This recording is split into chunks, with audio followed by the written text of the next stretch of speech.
रक्षा के नेतृत्व में और सावन महोत्सव और रक्षाबंधन के अवसर पर समावेशी स्कूल में आने के बाद मुझे बड़ा अच्छा लगा और मैं धन्यवाद दे रही हूँ कि वर्षा ने मुझे बुलाया और इस सब्जेक्ट में मुझे भी पता चला है कि ये दिल्ली यूनिवर्सिटी से पोस्ट ग्रेजुएट की हुई है, तो इसको समझ गई है इन बच्चों को कैसे आगे बढ़ाना है, कैसे समाज में साहस हिम्मत दिलाना। और अभी जो मैं घूम के स्कूल देख रही थी तो मुझे लगा कि सारी सुविधाएं हैं, बच्चे आके यहाँ इंजॉय भी करते होंगे, सीखते भी होंगे और इसको आनंद भी आ रहा है।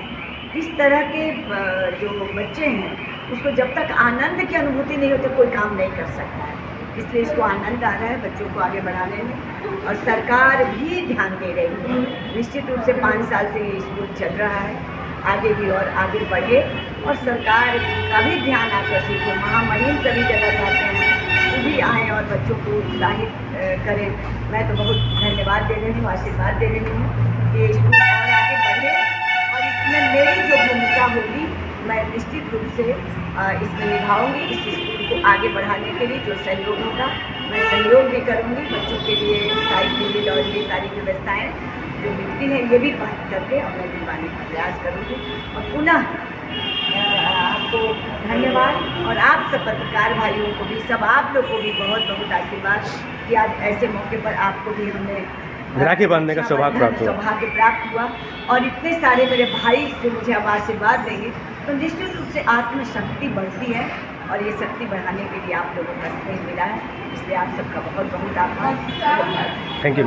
ये उसमें सावन महोत्सव से रक्षाबंधन कार्यक्रम आयोजित की गई। आज अभी तक की थी सुषमा विद्यार्थी जी थी और रक्षाबंधन पे आज रेशमा जी प्रसाद जो हैं उनके यहाँ से एक गेस्ट आई थी, क्या कुछ कहेंगे?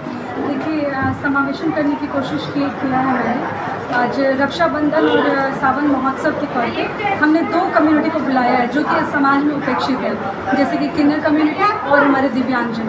अभी भी 16 दिव्यांगजन हैं according to the RBWD act के तहत, लेकिन इन बच्चों का स्कूल नहीं है, एक प्लेटफॉर्म नहीं है। और जैसे कि हमारी चीफ गेस्ट उषा मैम ने जिस तरीके से पॉजिटिव बातें बोली हैं और मेरा मनोबल बढ़ाया है ये बोल के कि आगे भी उनका साथ रहेगा मेरे साथ, और इन बच्चों का प्लेटफॉर्म देने की कोशिश किया है। और हमारे रेशमा प्रसाद जो मैम हैं वो किन्नर समाज के लिए जो काम कर रही है, एक उपेक्षित वर्ग है और मैं भी एक उपेक्षित वर्ग के लिए काम करूँ, तो उनको एक कम्युनिटी जोड़ने की कोशिश कर रही है, 2 समावेशी करने की कोशिश कर रहा है मैंने कि भाई सावन महोत्सव सब लोग बनाते हैं, महिलाओं को बुलाते हैं, लेकिन किन्नर समाज के लोगों को नहीं बुलाते हैं, तो ये चीज़ है। और दिव्यांगजन दोनों को, इन दिव्यांग बच्चों को कैसे आप हैंडल कर लेती है मैडम?